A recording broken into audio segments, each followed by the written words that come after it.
Hello दोस्तों, आज हम जानेंगे टीबी के बारे में।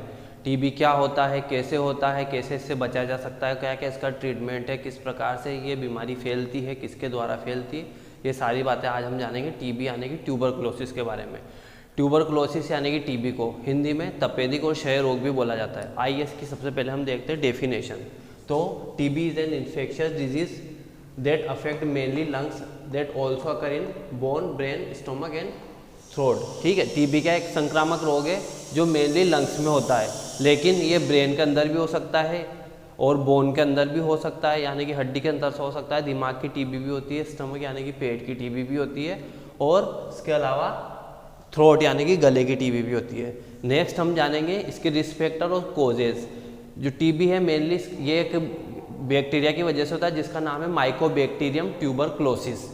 तो सबसे पहले माइकोबैक्टीरियम ट्यूबरकुलोसिस इसका कारण है, इस बैक्टीरिया की वजह से ये होता है। ये बैक्टीरिया लंग्स के अंदर जाके एक जगह बना लेता है और वहाँ पे जाके लंग्स के अंदर ग्रोथ करता है, इस प्रकार से टीबी को फैलाता है।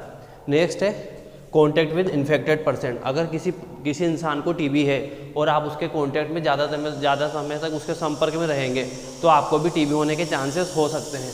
नेक्स्ट है ड्रॉपलेट इन्फेक्शन। ड्रॉपलेट इन्फेक्शन का मतलब होता है खांसना छींकना। जब कोई इन्फेक्टेड पर्सन खांसता छींकता और अगर हम सांस के द्वारा इनहेल कर लेते हैं उसके बैक्टीरिया को तो हो सकता है। नेक्स्ट है स्नीजिंग कफिंग इनहेलेशन। वही जो मैंने आपको बताया है, खांसने और छींकने को इनहेल करने की वजह से भी ये बीमारी हो सकती है। नेक्स्ट है स्मोकिंग। स्मोकिंग की वजह से भी टीबी होती है। स्मोकिंग धीरे धीरे हमारे लंग्स को ख़त्म करती है और हमें टीबी हो जाती है। नेक्स्ट है हमारा over crowded area. Over crowded area यानी कि आप भीड़ भाड़ वाले स्थान पर अगर अधिक समय तक रहते हैं, मान लो अगर आप किसी भीड़ भाड़ वाले स्थान पर कोई काम करते हैं या डेली वहीं पर रहते हैं, कोई वर्क करते हैं, तो वहाँ पे इन्फेक्टेड पर्सन जरूर रहेंगे टीबी के, तो आपको टीबी हो सकती है। टीबी हमारे देश में पूरे वर्ल्ड में सेकंड डेथ का सबसे बड़ा रीज़न है। सेकंड ऐसी डिजीज़ है जिससे सबसे ज़्यादा डेथ होती है। इंडिया के अंदर हर 1 लाख पर्सन में 192 यानी कि 192 लोग टीबी से ग्रसित है। नेक्स्ट हम देखेंगे इसके साइन एंड सिम्टम्स। तो सबसे पहले chronic coughing more than 3 weeks. अगर 3 हफ्तों से ज़्यादा आपको खांसी चलती है तो हो सकता है आपके अंदर टीबी के लक्षण है। नेक्स्ट है हमारा स्पूटम, यानी कि हमें ककार बनना या कफ बनना। नेक्स्ट है हमारा वेट लॉस। इस टीबी के अंदर वेट बहुत जल्दी लॉस होता है। नेक्स्ट होता है लो ग्रेड फीवर, यानी कि फीवर आएगा ठंड के साथ में। नेक्स्ट है एनोरेक्सिया। एनोरेक्सिया का मतलब होता है लॉस ऑफ एपेटाइट, यानी कि भूख नहीं लगना, इसमें भूख बहुत कम लगती है। नेक्स्ट होता है माल न्यूट्रिशन, मतलब पेशेंट वेट लॉस होने की वजह से कुपोषित हो जाता है। नेक्स्ट है हमारा difficulty in breathing. Difficulty in breathing मतलब सांस लेने में कठिनाई, इसका टर्म है डिज्निया। नेक्स्ट है चेस्ट पेन, यानी कि छाती में दर्द होता है। नेक्स्ट है हमारा चेस्ट टाइटनेस, ऐसा लगता है जैसे छाती को किसी ने जकड़ रखा हो। नेक्स्ट है हमारा एनीमिया, जिसमें एचबी का लेवल कम हो जाता है, यानी कि हीमोग्लोबिन कम होगा तो खून की मात्रा हमारे शरीर में कम होगी, क्योंकि हम कुछ खा पी नहीं रहे तो खून नहीं बनता है। नेक्स्ट है हमारा इर्रेगुलर मेनस्ट्रुअल साइकिल। ठीक है, मासिक धर्म का इर्रेगुलर आना मतलब अनियमित आना, कभी जल्दी आ सकता कभी आ सकता है। ये चीज़ें सिर्फ फीमेल के अंदर देखने को मिलती है। आइए अब हम समझते हैं एक डायग्राम के द्वारा कि टीबी हमारे शरीर में फैलता कैसे। तो देखो, ये है हमारे नॉर्मल लंग्स।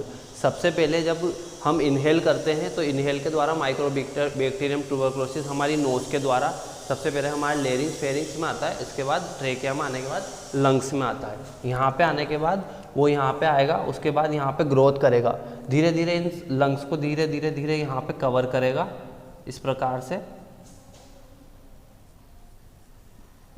से कवर करेगा। कवर करने के बाद हमारे लंग्स को इन्फेक्टेड करेगा, धीरे धीरे इन्फेक्शन फैलता जाएगा और हमारा लंग्स इस प्रकार से ब्लैक पूरा यहाँ पे जो कवर करेगा वो उस प्रकार से ये लोब्स को हमारे ब्लैक करेगा। इसके बाद लंग्स पूरे तरह से सिकुड़ जाएगा और उसकी वजह से हमें सांस लेने में प्रॉब्लम आ जाएगी। इसके बाद नेक्स्ट हम देखते हैं टाइप्स ऑफ टीबी। टीबी के 2 टाइप्स होते हैं, एक होता है लेटेंट टीबी, दूसरा होता है एक्टिव टीबी। लेटेंट टीबी का मतलब होता है नॉन सिम्टोमेटिक टीबी, यानी कि टीबी का बैक्टीरिया हमारे शरीर के अंदर तो है लेकिन वो सिम्टम्स नहीं दिखाएगा, ना ग्रोथ करेगा, क्योंकि इसमें जो हमारा इम्यून सिस्टम है वो इस बैक्टीरिया से लड़के टीबी को ख़त्म कर देता है या ग्रोथ नहीं होने देता। और नेक्स्ट होता है हमारा एक्टिव टीबी। एक्टिव टीबी मतलब सिम्टोमेटिक टीबी, जिसमें हमें जो हमने प्रीवियसली जितने भी सिम्टम्स पढ़े वो सारे सिम्टम्स इसके अंदर आएंगे। भूख ना लगना, वेट कम होना, माल न्यूट्रिशन, ये सारी चीज़ें इसके अंदर आएगी। इसके अंदर जो बैक्टीरिया है वो जल्दी से जल्दी संक्रमण फैलाता है और पूरे शरीर को धीरे धीरे ख़त्म करता था। लंग्स से ब्रेन में पहुँचेगा और पेट में पहुँचेगा, बोन्स में पहुँचेगा, जगह जगह ये टीबी पहुँचता है। नेक्स्ट हम देखेंगे इसके डायग्नोस्टिक इवेल्युएशन, मतलब हम कौन कौन से टीबी के अंदर टेस्ट करा सकते हैं, इससे हमें पता चल सकता है कि हमें टीबी है। तो सबसे पहले हम पेशेंट की हिस्ट्री लेंगे, उसके बारे में जानेंगे। नेक्स्ट है चेस्ट एग्जामिनेशन, उसके चेस्ट एग्जामिनेशन करेंगे, चेस्ट में पेन तो नहीं है, कोई प्रॉब्लम तो नहीं है, सांस लेने में दिक्कत तो नहीं आ रही है, सारी चीज़ें। उसके बाद मोन्टॉक्स टेस्ट, मोन्टॉक्स टेस्ट ही टीबी का कंफर्मेटरी टेस्ट है, जिसको ट्यूबरकुलिन स्किन टेस्ट भी बोला जाता है। नेक्स्ट है हमारा चेस्ट एक्सरे करवाएंगे, ठीक है। उसके बाद स्पूटम टेस्ट करेंगे, खकार की जांच करेंगे। नेक्स्ट है हमारा CBC complete blood count, CBC करवाएंगे। और नेक्स्ट है हमारा PFT pulmonary function test, pulmonary function test के अंदर हम लंग्स की कैपेसिटी देखते हैं, इनहेलेशन और एक्सहेलेशन की, कि कितना सांस हम ले पा रहे हैं और कितना छोड़ पा रहे हैं। नेक्स्ट हम देखेंगे इसका मैनेजमेंट, यानी कि इसका क्या ट्रीटमेंट है, किस किस प्रकार से इसका ट्रीटमेंट किया जा सकता है। तो सबसे पहले मैनेजमेंट के अंदर हम देखेंगे मेडिकल मैनेजमेंट, ठीक है, यानी कि दवाइयों के द्वारा इसको कैसे ख़त्म किया जा सकता है। ये दवाइयाँ आइए देखते हैं। सबसे पहले होता है अपना मेडिकल मैनेजमेंट के अंदर सिम्टोमेटिक ट्रीटमेंट। सिम्टोमेटिक ट्रीटमेंट का मतलब होता है लक्षण के आधार पर, जैसे अगर फीवर है तो पैरासीटामोल यानी कि एंटीपायरेटिक दे देंगे, अगर उल्टी हो रही है तो वोमिटिंग के लिए एंटी वोमिटिंग ओंडानसेट्रोन वगैरह ऐसी कुछ टेबलेट्स दे देंगे। और जिस भी प्रकार के सिम्टम्स दिखते जाएंगे उस सिम्टम के आधार पर डॉक्टर इसका ट्रीटमेंट करते हैं।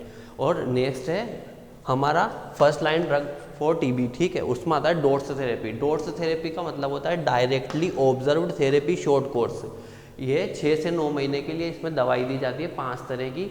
इन दवाइयों के द्वारा टीबी को ख़त्म किया जाता है। ये दवाइयाँ इस प्रकार से रहती है, जिस दिन से स्टार्ट की तब से लेकर हमें 6 महीने तक इस ड्रग को एक भी दिन छोड़ना नहीं होता है। अगर एक भी दिन इस ड्रग को छोड़ा जाता है तो इसे फिर से रिवाइज किया जाता है, फिर से 6 महीने के लिए खाना पड़ता है। ये जो डोट्स थेरेपी के अंदर जो ड्रग्स आती है, ये ड्रग्स आपको टीबी सेंटर्स पे या सिविल हॉस्पिटल या बड़े हॉस्पिटल्स में जहाँ पे टीबी सेंटर्स बने हुए हैं वहाँ पर नर्स के द्वारा दी जाती है। हम ये दवाइयाँ खुद से नहीं लेते हैं, डॉक्टर की सलाह से ही हमें इन दवाइयों को लेना है। यहाँ पे सिर्फ अब मैं आपको बेसिक बता रहा हूँ कौन कौन सी टेबलेट्स इसके अंदर आती है, डॉक्टर की सलाह से ही ली जाती है, किस प्रकार लेनी है, कैसे लेनी है और वेट के अकॉर्डिंग इनको दी जाती है। तो ये सारी चीज़ें हमें डॉक्टर की सलाह से लेना चाहिए। हाँ, यहाँ हम सिर्फ दवाइयों के नाम के बारे में जानेंगे। तो सबसे पहले इसमें आती है आइसोनियाजिड, नेक्स्ट आती है हमारा पायराजिनामाइड, नेक्स्ट आता है एथाम्ब्यूटोल, उसके बाद आता है रिफाम्पिसिन और लास्ट है हमारा स्ट्रेप्टोमाइसिन। ये होता है फर्स्ट लाइन ट्रीटमेंट। एक सेकंड लाइन ट्रीटमेंट भी होता है, जिनको इनसे फ़र्क नहीं पड़ता उनको एमिकासिन, केनोमाइसिन ऐसी कुछ ड्रग्स आती है, उसका और अलग से कुछ ड्रग्स का कॉम्बिनेशन होता है, वो भी डॉक्टरों के द्वारा ही दिया जाता है। नेक्स्ट हम देखेंगे इसका नर्सिंग मैनेजमेंट, कि नर्सिंग मैनेजमेंट इसका हम कैसे कर सकते हैं हॉस्पिटल के अंदर। तो सबसे पहले देखेंगे हम इसका फ्लूइड थेरेपी। पेशेंट को फ्लूइड थेरेपी देनी है, यानी कि फ्लूइड्स देने हैं पीने के लिए, पानी, तरल पदार्थ और जो भी उनको फ्लूइड्स चल रहे हैं, RN, DNS वगैरह, ये सारी चीज़ें। नेक्स्ट है कंफर्टेबल पोजीशन। पेशेंट को ऐसी पोजीशन देनी है जिसमें पेशेंट को कंफर्ट लग सके। मेनली इसमें फाउलर्स पोजीशन दी जाती है, जो कि 90 डिग्री पे पेशेंट बैठा हुआ रहता है। नेक्स्ट है हमारा साइकोलॉजिकल सपोर्ट। पेशेंट को साइकोलॉजिकल सपोर्ट देना, उसको समझाना है कि ये कोई गंभीर बीमारी नहीं है, आप आराम से ठीक हो जाओगे, कोई प्रॉब्लम नहीं आएगी। नेक्स्ट है हमारा assess the patient for adverse effect. ठीक है, हमें क्या करना है assess the patient for adverse effect of medication. हमें देखना है, पेशेंट को असेस करते रहना कि मेडिसिन की वजह से उनको कोई साइड इफेक्ट तो नहीं हुआ है या कोई अलग एडवर्स इफेक्ट तो नहीं हुआ है। उसके बाद है check the vital sign. Vital signs हमें उसके पेशेंट के चेक करते रहने चाहिए, पल्स, रेस्पिरेशन, BP वगैरह। नेक्स्ट है चेक रेगुलर वेट। पेशेंट का रेगुलर वेट देखना चाहिए, क्योंकि टीबी में वेट डेली कम होता है। तो अगर पेशेंट ट्रीटमेंट ले रहा है तो हमें देखना चाहिए वेट गेन हो रहा है या नहीं हो रहा है। नेक्स्ट है प्रोवाइड हेल्थ एजुकेशन। पेशेंट को हेल्थ एजुकेशन देनी और उसके परिवार को भी हेल्थ एजुकेशन देनी कि टीबी से कैसे बचा जा सकता है, किन किन चीज़ों का ध्यान रखें हम टीबी को बचा सकते हैं टीबी से।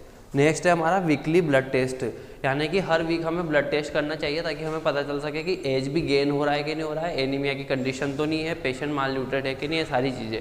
इसके अलावा दोस्तों हम हेल्थ एजुकेशन के द्वारा जानेंगे कि किन किन चीज़ों का ध्यान रखकर हम टीबी से बच सकते हैं। और सबसे पहले है इसमें कि हमें खांसते और छींकते वक्त मुंह पर कपड़ा बांध के रखना है या मास्क का यूज़ करना है। भीड़ भाड़ वाले स्थान पर हमें मास्क का यूज़ करना है।